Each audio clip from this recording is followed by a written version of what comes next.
औज़ुबिल्लाहिमिनश्शैतानिर्रजीम बिस्मिल्लाहिर्रहमानिर्रहीम।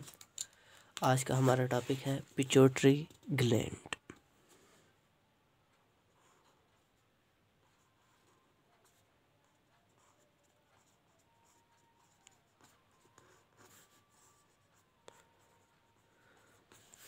सबसे पहली बात ये कि ये पिट्यूटरी ग्लैंड जो होता है ये एक एंडोक्राइन ग्लैंड होता है।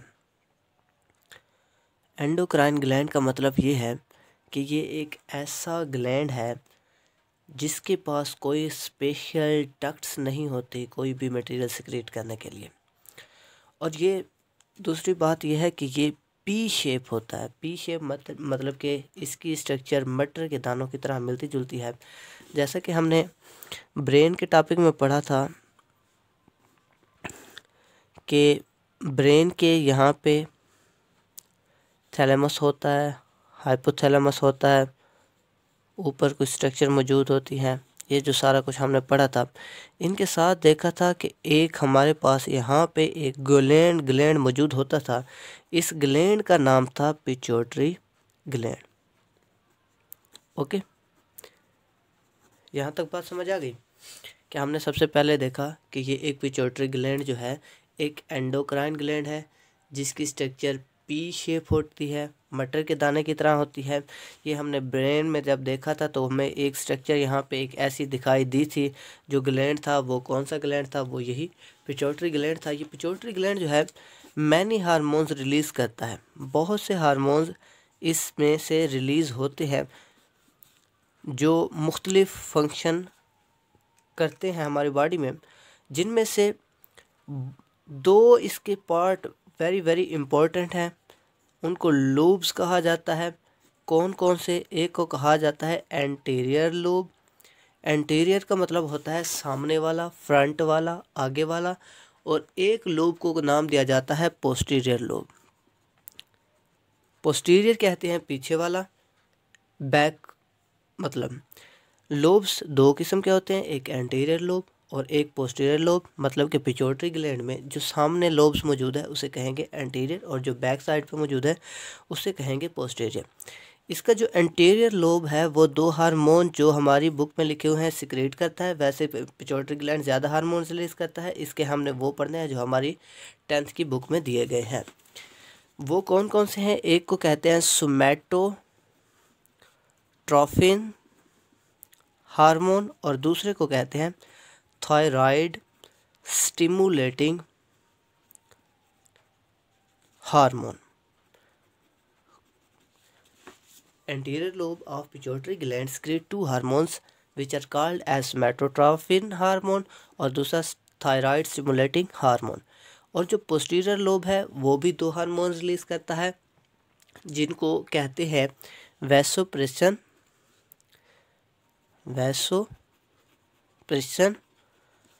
और दूसरे को कहते हैं ऑक्सीटोसिन। अब जो वैसोप्रेशन है इसको एक और नाम दिया जाता है ADH। अब इस ADH का मतलब अल्लाह दिता हार्मोन नहीं समझना, बल्कि इसका मतलब होता है एंटी ड्यूरेटिक हार्मोन। अब वन बाय वन इनकी हम एक्सप्लेनेशन करेंगे। सबसे पहले बात करते हैं सोमैटोट्रोफिक या सोमैटोट्रोफिन हार्मोन। सोमैटोट्रोफिन हार्मोन। अब सबसे इम्पोर्टेंट इसके लिए ये बात समझ लें कि ये हमारा ग्रोथ हार्मोन होता है। ग्रोथ हार्मोन मतलब हमारी बॉडी में या किसी भी जानदार की बॉडी में जो ग्रोथ होती है उस ग्रोथ का जिम्मेदार यही पिट्यूटरी ग्लैंड का हार्मोन सोमैटोट्रोफिन होता है। अब कंडीशन मुख्तलिफ हो सकती हैं कि ये सोमैटोट्रोफिन हार्मोन एक्सेस में कब रिलीज़ हो रहा है, कम में कब रिलीज़ हो रहा है, इसकी एक्सेस रिलीज़ की वजह से हमारी बॉडी में कैसे ग्रोथ होती है और इसके कम रिलीज़ होने की वजह से हमारी बॉडी में कैसे ग्रोथ होती है। तो इसके लिए 3 पॉइंट बताते हैं। एक को कहते हैं डवार्फिज्म, एक को कहते हैं एक्रोमेगाली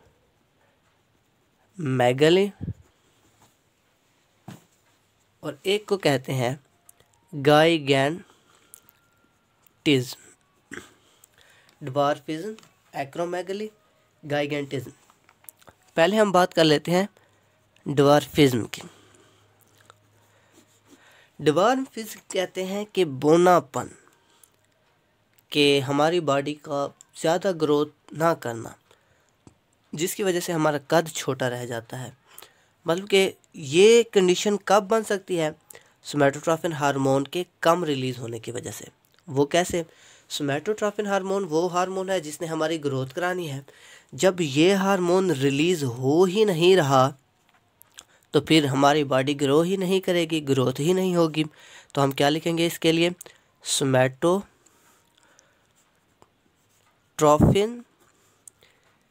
कर बहुत ही कम रिलीज़ होना या ना रिलीज़ होना, विच रिजल्ट दैट ड्वार्फिज्म, यानी कि बौनापन।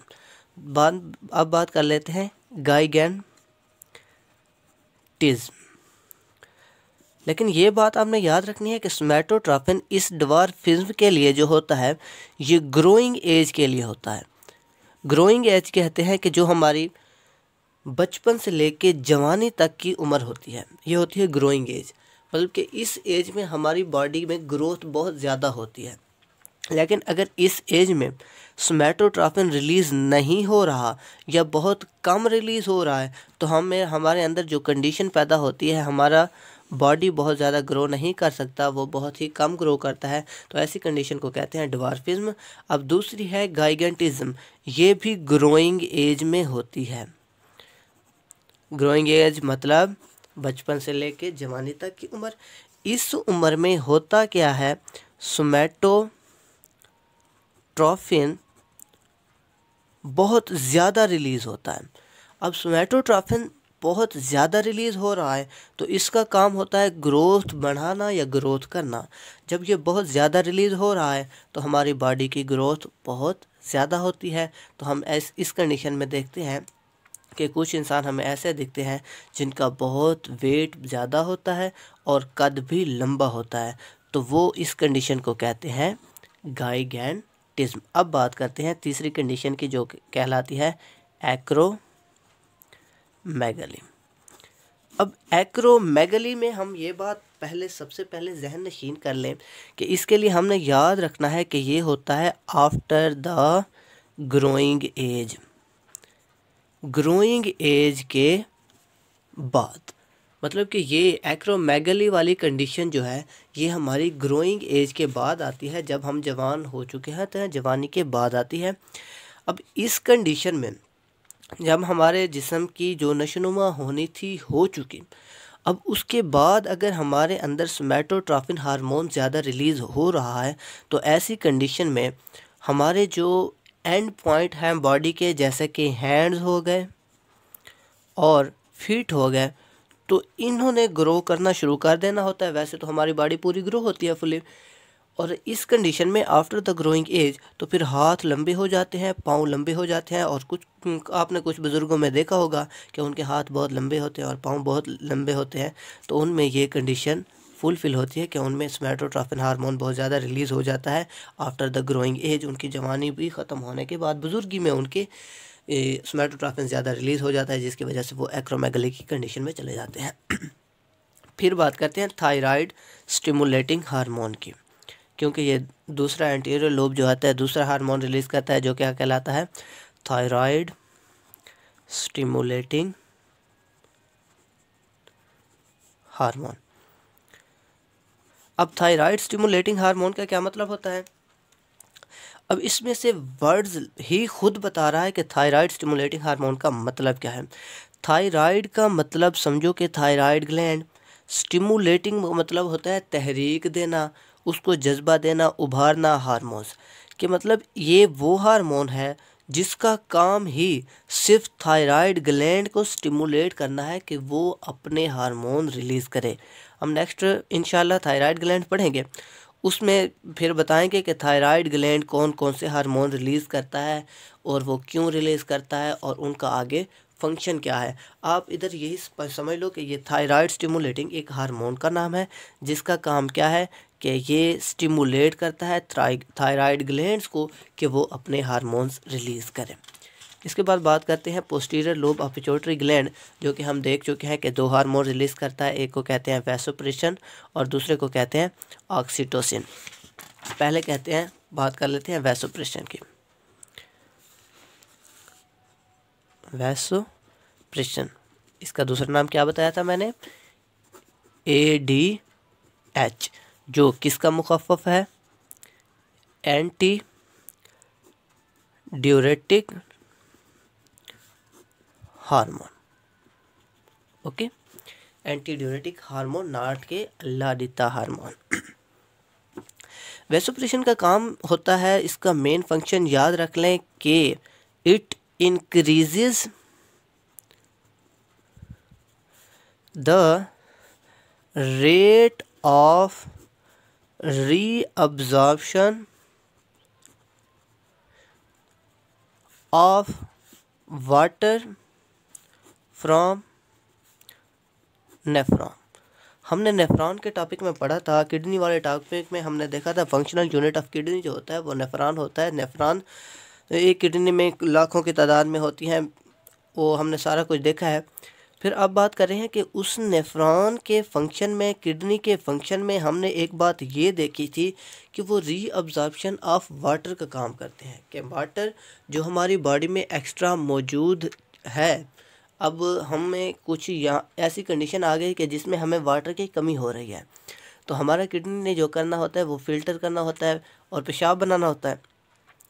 जब हमें वाटर की कमी हो रही है तो उस वक्त जो भी मटेरियल वाटर का आगे जा रहा था, तो नेफ्रॉन के आखिरी स्टेप में जब हमने देखा था कि ये ग्लोमेरुलस हो गया, बूमेंस कैप्सूल हो गया, कप शेप स्ट्रक्चर, अंदर कोई वेसल्स मौजूद हैं जो ग्लोमेरुलस कहलाती थी, ऊपर कप में शेप स्ट्रक्चर जो बूमेंस कैप्सूल कहलाती थी।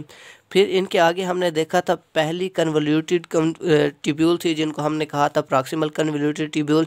फिर यू शेप स्ट्रक्चर देखी थी जो लूप ऑफ हेनले कहलाती थी। फिर हमने एक और स्ट्रक्चर देखी थी कन्वोल्यूटेड जिसको कहते थे डिस्टल कन्वोल्यूटेड ट्यूब्यूल। और फिर हमने देखा था कि आगे कलेक्टिंग डक्ट थी। तो इस हालत में यहाँ से यहाँ तक लेकर वाटर, बाकी यहाँ पर रीअब्जॉर्प्शन पहले हो गई, अब इधर दोबारा रीअब्जॉर्प्शन होती थी, तो इसे कहते थे reabsorption of water. Reabsorption of water, अब ये काम किसका है, इसकी रफ्तार को बढ़ा कौन देता है, वैसोप्रेशन या ADH, एंटी ड्यूरेटिक हार्मोन। तो इसका काम सिर्फ और सिर्फ क्या है, rate of reabsorption from the nephron of water increase the rate of absorption of water from the nephron. आपने ये बात याद रखनी है। अब ये ऐसी कंडीशन हो सकती है कि जब भी हमारी बॉडी को वाटर की ज़्यादा ज़रूरत पड़ेगी तो ये हमारा बॉडी सबसे ज़्यादा वैसोप्रेशन रिलीज़ करेगा, ADH ज़्यादा रिलीज़ करेगा, और जैसे ही ज़्यादा ADH या वैसोप्रेशन रिलीज़ करेगा तो ये हमारे नेफ्रॉन से जाकर ज़्यादा से ज़्यादा वाटर को रीअब्जॉर्ब करेगा। और ऐसी कंडीशन में जब हमारी बॉडी में वाटर बहुत ज़्यादा हो गया है, जो नॉर्मल लेवल से बढ़ गया है, तो ये हमारा वैसोप्रेशन रिलीज़ होना बिल्कुल बंद हो जाएगा, जिसके नतीजे में हमारा बॉडी ज़्यादा से ज़्यादा वाटर को रिलीज़ करता जाएगा। रीअब्जॉर्प्शन बहुत कम होगी या बिल्कुल नहीं होगी, जिसकी वजह से हमारा वाटर का लेवल भी अपनी नॉर्मल हालत में आ जाएगा। और फिर आखिरी जो हमने पोस्टीरियर लोब में हार्मोन में पढ़ा था वो कौन सा था, ऑक्सीटोसिन। ऑक्सीटोसिन ये बहुत ही इम्पोर्टेंट हार्मोन है फॉर द फीमेल, और ये इम्पोर्टेंट है at the level of child birth. इसके दो वेरी वेरी इम्पोर्टेंट काम हैं। एक तो है contraction of walls of uterus, कि यूट्रस वो हिस्सा होता है फीमेल का जहाँ से बच्चा रिलीज़ होता है, तो उसकी दीवारों को इसका काम है कॉन्ट्रैक्ट करना, सुकेड़ देना, ताकि बच्चा आसानी से बाहर आ सके। यूट्रस की दीवारों को कॉन्ट्रैक्ट करता है, वॉल्स ऑफ यूट्रस को कॉन्ट्रैक्ट करता है ड्यूरिंग चाइल्ड बर्थ के दौरान, और जिसकी वजह से बच्चा आसानी से बाहर आ जाता है। और दूसरा इसका वेरी वेरी इंपॉर्टेंट काम होता है ejection of milk from the breast of mother. माँ की छाती से दूध का इजेक्ट होना भी ऑक्सीटोसिन के फंक्शन में आता है। ठीक है, तो मतलब कि ये हार्मोन फीमेल में रिलीज़ होता है और ड्यूरिंग चाइल्ड बर्थ तो उस कंडीशन में रिलीज़ होता है जब माँ के बच्चा पैदा होना होता है, और बच्चा पैदा हो जाता है तो माँ के चेस्ट में मिल्क की इजेक्शन भी इस ऑक्सीटोसिन के काम होती है। मतलब कि उस वक्त ये हार्मोन पिट्यूटरी ग्लैंड का पोस्टीरियर लोब ज़्यादा रिलीज़ करता है, क्योंकि इसका काम भी उसी वक्त ही होता है। उम्मीद है आपको ये वीडियो अच्छी लगी होगी। अगर वीडियो अच्छी लगी है तो इसको लाइक कर दें और कमेंट में मुझे बताएं कि मैं मज़ीद आपके लिए क्या कर सकता हूँ। Okay, thank you so much.